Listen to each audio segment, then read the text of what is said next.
Welcome to episode 26 of Memorial Youth Podcast. This is your host, Landon Harting, and my awesome wife, Christina. Hey, everybody. Just a reminder that the purpose of this podcast is to grow alongside you each week as we look into Scripture and to have a little fun while we're at it. Our first segment is a short game we always play, and Christina usually has something creative for us to do. What do you got for us today? All right, today's is a little interesting. We are going to play with you rock, paper, scissors. Wait, what? How could we... The screen. You'll see. So first you're going to compete against Landon. Then you're going to compete against me, and then we're going to face off each other. You just pick who you want to win out of that. So, best 2 out of 3, rock, paper, scissors, shoot. Okay? So you're going to go against Landon first. Get ready. Go. Rock, paper, scissors, shoot. Did you win? Okay, good. Rock, paper, scissors, shoot. Did you win? Rock, paper, scissors, shoot. All right, did you beat Landon, or did he beat you? All right, now my turn. All right, so you and me. Here we go. Best 2 out of 3. Rock, paper, scissors, shoot. Rock, paper, scissors, shoot. Rock, paper, scissors, shoot. Rock, paper, scissors, shoot. All right, did you beat me, or did I beat you? All right, last one. Here we go. Ready? Rock, paper, scissors, shoot. Ha ha. Rock, paper, scissors, shoot. Rock, paper, scissors, shoot. Oh, she got me in this week's game. Tell us how you did, if you beat us or if we beat you. Let us know. And that's game. All right. So this is our 4th week in our series called A Walk Through the Bible. Over the next couple of months, we're going to be talking about the entire Bible. Not just like one section, but we're walking through the entire Bible because we got to remember there's 66 different books, 39 in the Old Testament and 27 in the New. It was written in 3 different languages and put together over a course of a couple thousand years. It has at least 44 authors and has a lot of different genres and meanings. And even though it's so different, all of these books are collectively put together to tell one story about God's love and redemption of man through Jesus Christ. And we are going to continue to explore that story. So if you remember last week, we talked about the fall. And this week, we're going to continue talking about the fall. And when I say fall, I mean when sin entered the world and not only created brokenness in us, but brokenness in the world around us. So this story comes from Genesis chapter 6, verses 9 through 22. This is the account of Noah and his family. Noah was a righteous man, the only blameless person living on earth at that time, and he walked in close fellowship with God. Noah was the father of 3 sons, Shem, Ham, and Japheth. Now God saw that the earth had become corrupt and was filled with violence. So God observed all this corruption in the world, for everyone on earth was corrupt. So God said to Noah, I've decided to destroy all living creatures, for they have filled the earth with violence. Yes, I will wipe them all out along with the earth. Build a large boat from cypress wood and waterproof it with tar inside and out. Then construct decks and stalls throughout its interior. Make the boat 450 feet long, 75 feet wide, and 45 feet high. Leave an 18-inch opening below the roof all the way around the boat. Put the door on the side and build 3 decks inside the boat, lower, middle, and upper. Look, I am about to cover the earth with a flood that will destroy every living thing that breathes. Everything on earth will die, but I will confirm my covenant with you. So enter the boat, you and your wife and your sons and their wives. Bring a pair of every kind of animal, a male and a female, into the boat with you to keep them alive during the flood. Pairs of every kind of bird, every kind of animal, and every kind of small animal that scurries along the ground will come to you to be kept alive. And be sure to take on board enough food for your family and for all the animals. So Noah did everything exactly as God commanded him. So this story, I want to start and remind you of something very important about Genesis. Is that it's less concerned with the how and the exact details and more concerned with the meaning, the larger scale of what it's talking about. And that's the same for the story of Noah. But I want to take us back just a little bit and remind us of what's going on. God creates the world. He does it. It's good. It's beautiful. It's awesome. And things are complete. They're good. They're perfect in harmony with him. But last week we talked about how humanity falls. We ate the apple, and sin enters our hearts and world. The world is broken. And what we see in the first few chapters of Genesis is that God lets humanity live however they want. He hasn't told them how to live. He hasn't inserted himself in any way or called them in any way. He's just kind of seen what happens and letting humans see what happens when he leaves them alone. Knowing we have free will and we can do whatever. Yes. And so while he's letting this happen, he sees that there's destruction and corruption and pain and violence and wickedness all over the earth. And in particular in Noah's world. And what he does is he sees Noah and decides he's going to kind of make a clean slate and call Noah to follow him and to do what he has. And so he decides there's going to be a flood. It's going to wipe things out. And the flood is going to show the difference between God and man. Because for humans, we were just so caught up, and we still are, in our own sin and what we want in destruction in our lives and the people around us. But God is holy and perfect, and sin is the complete opposite of him. They don't coexist together. And so God is showing the difference in holiness and goodness and sin and the destruction that it brings through this flood. Now, God creates this blank slate, or is going to, but he tells Noah ahead of time, and he says, look, we are going to live differently, but I need you to follow my commands. I need you to do the things that I'm going to tell you to do to save you and your family and these animals and those kind of things. And what we see is that the flood happens, the boat holds, God makes a covenant not to do this again. There's a lot of things going on in this story. But one of the details I want to talk about, and I think it's important, is this isn't necessarily talking about like the entire world. Instead, it's talking about Noah's world.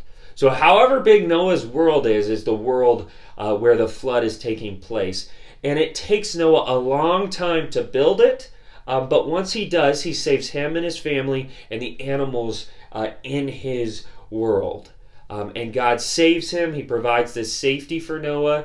Noah comes back to the same land, and God tells him, hey, look, I'm not going to do this again. This is So the first thing I want to talk about is, what does this story reveal about God?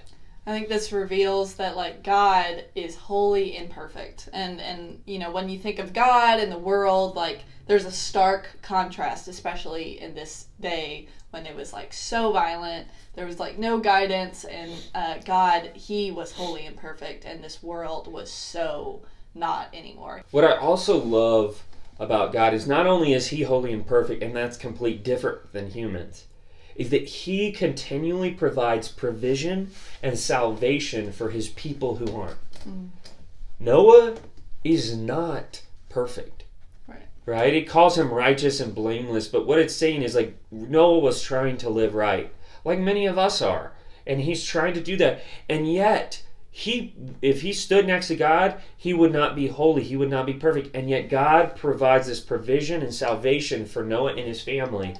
And the cool thing is, it's not just for them.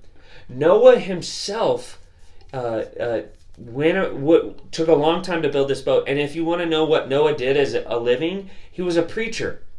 And he was a prophet. And so he would have told all the people who would have seen him doing these things, hey, look, a flood's coming. We need to change our ways.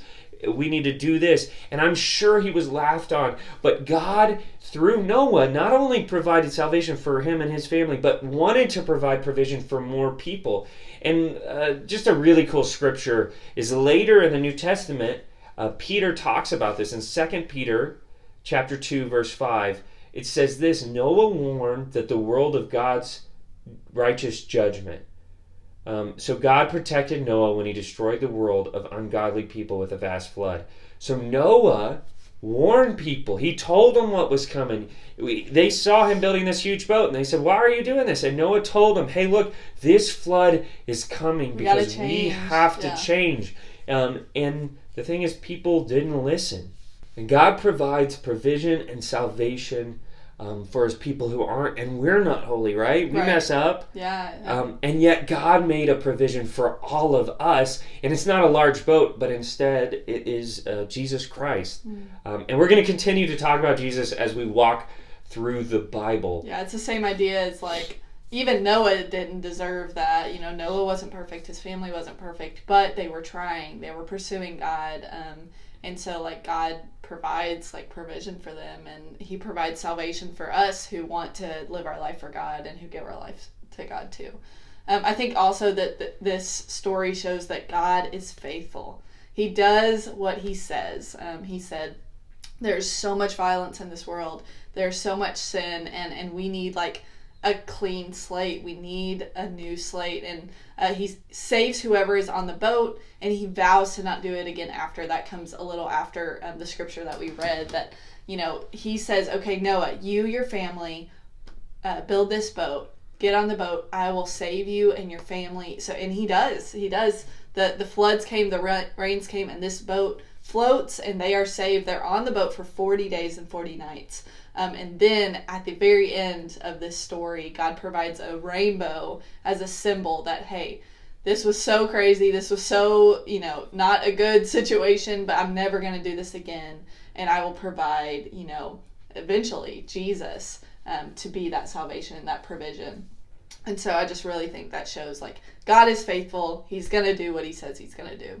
Absolutely. And as many things this reveals about God's character, I think it also reveals a lot of things about people and humankind. Mm-hmm. And so one of the things that I see is that, and that the Bible makes clear is here, people are corrupt, and we will lead ourselves and others to destruction when we are left on our own. Mm-hmm. And this is what is important, and one of the meanings of this is like when people are left just to lead themselves without God's direction and guidance, we lead ourselves to destruction and hurting not only ourselves but the people around us. And we're not made for that, right? We were created for complete goodness and being with God. But when we're taken out of that environment and we're just left on our own, we cause destruction. What else does it say about people? Yeah, I think, there's a lot of corruption in our lives, in our world. But I think that this shows that there's hope for people who want to live as God calls us to live. And you can see this in Noah. Noah was counted as a faithful and righteous person. He was doing what God was calling him to. He listens and he follows God. And you see that those things that he was doing, those things that he was trying to live for God, like we said, he wasn't perfect, but God gives hope for those people, and that there's hope when we live for God, even though our lives won't be perfect, even though those 40 days and 40 nights were probably not fun. Like God did spare their lives, and it just shows there's hope for people when we turn our lives to God. And one of my favorite points about people and what this reveals is that there's provision when we fail. It's yes, we're broken when we're left on our own.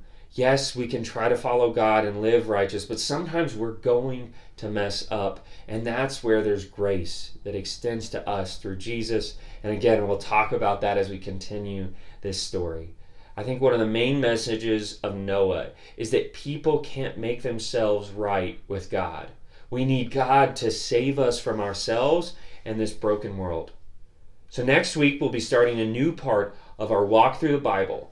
God doesn't just leave humanity to continue causing destruction, but instead he continues to bring his plan to bring redemption. And he does that by choosing a people. We'll talk more about that next week. And before we close, we have something else we're going to do.